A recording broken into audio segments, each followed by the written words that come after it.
بسم اللہ الرحمن الرحیم۔ السلام علیکم سامعین، میں جی ساکی ہوں۔ آج 17 نومبر 2025 کا دن ہے۔ دریاؤں کا ڈیٹا بھی شیئر کر دیتا ہوں اور ساتھ سیلاب متاثرین کی بحالی اور مالی امداد کے حوالے سے کچھ نئی اپڈیٹس ہیں۔ ضلع خانہ وال میں جو لسٹ رات گئے جاری ہوئی ہے وہی پرانی لسٹ ہے، 33 پیجز ہیں، اور میرے خیال میں وہ کوشش کر رہے ہیں کہ سابقہ جتنے لوگوں کا نام آ چکا ہوا ہے ان کو فارغ کر لیں، ان کو دے لیں، اور اس کے بعد نئی لسٹ جاری کریں گے، رش ختم ہو جائے تو یہی وجہ ہو سکتی ہے۔ اور آج امید ہے آج رات گئے نئی لسٹ شاید جاری کی جائے۔ اور باقی ہفتہ اتوار کو بھی کیمپ سائٹ اکثر اضلاع میں چل رہی ہیں، 27 اضلاع کے اکثر، یعنی 2855 مواضعات جو متاثر ہوئے ہیں۔ اچھا، اس کے علاوہ بہت سارے دوستوں کی گریوینس ہیں، بہت تحفظات ہیں، خدشات ہیں۔ کچھ کے خدشات ہیں جن کو پیسے نہیں ملے کہ ہمیں بھی 75,000 نہ مل جائے، اور جن کو ملے ہیں تحفظات ہیں، جن کو پورے ملے ہیں وہ مطمئن ہیں، اور جن کے تھے ہی نقصان ہی نہیں تھا ان کو مل گئے تو وہ تو خوشی سے پھولے نہیں سما رہے۔ تو ایک میلا جولا سا رجحان ہے، اور بہت سارے لوگ کمپلینٹ کرتے، شکایت کرتے نظر آئے، اور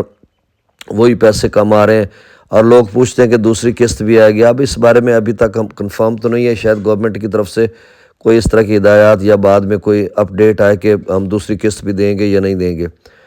اور اس کے علاوہ یہ سلسلہ جو ہے بالکل نومبر کے بعد بھی چلتا رہے گا، جس طرح سے یعنی آپ سمجھ لیں نا، نئی لسٹ ابھی جاری نہیں ہوئی، پرانے جو لوگ ہیں، میرے اپنے موضع کے 700 کے قریب انٹری اور 250 کے قریب لوگوں کے نام آئے ہیں، تو باقی سارے لوگ رہتے ہیں، اور اسی طرح تمام مواضعات میں ہے۔ تو ابھی تک تو وہ پچھلے جو گزشتہ 3-4 دن سے ہمارے ضلع کی لسٹیں جاری ہوئی تھیں وہی والے لوگ چل رہے ہیں، آج چوتھا دن ہے اور نئے لوگوں کو شامل ہی نہیں کیا گیا۔ تو نئے لوگ جب آئیں گے پھر اس کے بعد تو یہ سلسلہ مجھے لگ رہا ہے کہ دسمبر کے شروع میں بھی جائے گا، اور ان کا بھی یہی کہنا تھا کہ یہ سلسلہ دیر تک جائے گا جب تک کہ سارے لوگ سیلاب متاثرہ کو پیسے نہیں مل جاتے۔ جس کا سروے ہوا ہے اس کو کم یا زیادہ پیسے ضرور آئیں گے، آپ نے پریشان نہیں ہونا، آپ نے اپنی باری کا انتظار کرنا ہے۔ اور پیسے کم ہونے کی وجہ سے بہت زیادہ لوگوں کے لیے مسائل ہیں۔ ادھر ہمارے علاقے میں ہمارے موضع میں لوگوں کے گھر گرے ہوئے، ایک ٹینٹ تھا، کل بھی کچھ 50 ٹینٹ ملے ہیں لوگوں کو جن کی زیادہ فیملیز تھیں، باہر سو رہے تھے، شبنم تھی، اب وہ اندر سو رہے ہیں، کسی کے جانوروں کے مکان نہیں ہیں، وہ درختوں کے نیچے باندھ رہے ہیں، کسی نے کناتیں لگائی ہوئی ہیں، تو بہت زیادہ حالات خراب ہیں۔ اور یہ وہی کسان اور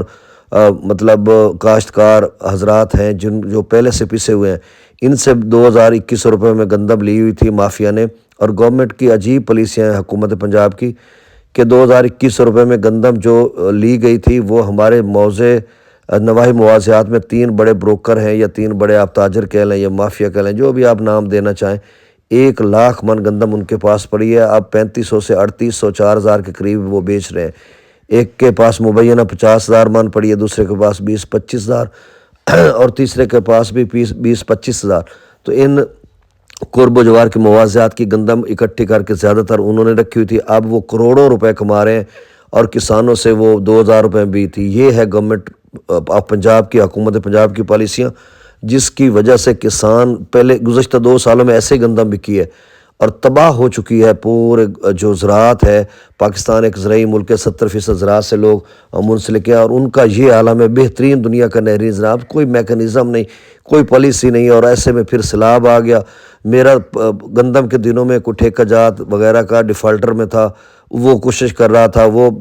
اس میں گندم کاشت کی ہوئی تھی، 25-30 لاکھ وہاں پہ نقصان ہوا۔ پھر ہم نے دھان وغیرہ لگایا تاکہ اس کا، حالانکہ ریٹ اچھا تھا دھان کا، اب کی بار 5,000 فی من کے حساب سے، تو وہ سیلاب میں ڈوب گیا، گھر تباہ، سارا کچھ انفراسٹرکچر تباہ۔ تو اب 40-50 لاکھ روپے نقصان ہوا ہے پچھلے 2-3 سالوں میں، تو اس میں بہت بڑا گیپ آیا۔ تو یہ سارا ایک میرا نہیں، ساروں کا یہی عالم ہے۔ تو ایسے میں پیسے بھی کم ملیں کسانوں کو، کاشتکاروں کو، اب ٹھیکیداروں کو تو مل نہیں رہے معاوضہ فصلات کا، وہ مالک زمین کو مل رہا ہے اور وہ بھی بہت کم آ رہا ہے، تو وہ کہتے ہیں جی ہمیں مل رہا ہے، نہ وہ ششمائی ہمیں چھوڑ رہے ہیں سیلاب والی، نہ ہمیں پیسے وہ مل رہے ہیں۔ اور اس کے علاوہ گورنمنٹ جو مکانات کی مد میں دے رہی ہے وہ بھی بہت کم پیسے۔ دیکھیں، ریاست ماں ہوتی، لوگ کہتے ہیں چلیں کچھ تو دے رہی ہے، بھائی ریاست ماں ہے اور پورے ہمارے وسائل ریاست کے پاس ہیں۔ جب سیلاب یا مصیبتیں آئیں گی تو یقیناً ریاست نے ہی ہمیں کمپنسیٹ کرنا ہے۔ تو ریاست خزانہ اب کتنے دیکھو نا، 900 ارب روپے یا کتنا ماہانہ کا وہ قرضہ لے رہے ہیں، سارا کچھ کر رہے ہیں، تو وہ اتنے جو غریب کسان ہے 100 ارب رکھا ہے تو آپ 200 ارب رکھ لیں، یا پھر آپ نے جو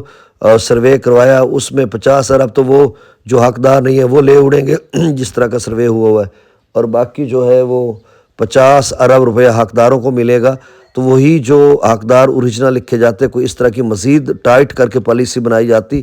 تو حقداروں ہی کو ملتے، تو پھر یہ تھا کہ وہ ان کو ڈبل پیسے ملتے۔ اب زیادہ سیلاب متاثر ہونے کی وجہ سے پیسوں پہ کٹ لگایا گیا ہے۔ ہاں یہ بات ہے کہ اگر دوسری قسط بھی اسی طرح کی جاری ہوگی، جس طرح 2.5 لاکھ کسی کو آ رہا ہے تو اس کو 2.5 لاکھ اور ملے گا، جس کو 75,000 مل رہا ہے اس کو 75 اور ملے گا، 1.5 لاکھ والے کو 1.5 اور ملے گا، 5 لاکھ والے کو 5 اور ملے گا، 10,000 کاشت والے کو 10,000 اور ملے گا۔ ہیں تو آدھے آدھے پیسے، اور اس سے اندازہ ہو رہا ہے کہ گورنمنٹ بتا نہیں رہی، ہو سکتا ہے ان کی پالیسی ہو کہ دوبارہ ہم ان کو ایک ایک قسط اور دیں گے، ان کو پورے ہو جائیں گے، یا پھر وہ کہے گی کہ اگر سیلاب متاثرین زیادہ ہیں تو پھر ہم اور نہیں دیں گے، تو وہ چپ سادھ لی ہوئی ہے انہوں نے۔ تو اس طرح کی پالیسیاں ہیں اور بہت تکلیف دہ معاملات بنے ہوئے ہیں۔ تو اب جو ہے میں دریاؤں کا ڈیٹا شیئر کر دیتا ہوں۔ ستلج میں گنڈا سنگھ والا پر 0، سلیمان کی پر 5,947، اسلام پر 1,727، راوی میں جسر پر 1,009، شادرہ پر 821، بلو کی پر 1,155، سدرئی براج پر 0، چناب میں امرالہ پر 3,500، خان کی پر 864، قادر آباد پر 0، تریمو براج پر 7,100، پنجنت پر 1,400، منگلہ ڈیم سے 22,000، رسول پر سے خراج 0 ہے، تربیلا ڈیم سے 59,000، کابل دریا میں 7300، کالا باغ پر 60,000، چشمہ پر 63,000، توسا پر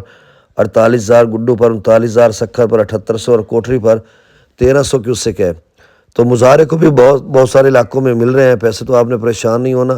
اور باقی وراثت والوں کو بھی کوشش ہے کہ ان کو بھی دیے جائیں، اور شاید کہیں مل بھی رہے ہوں۔ بہت شکریہ،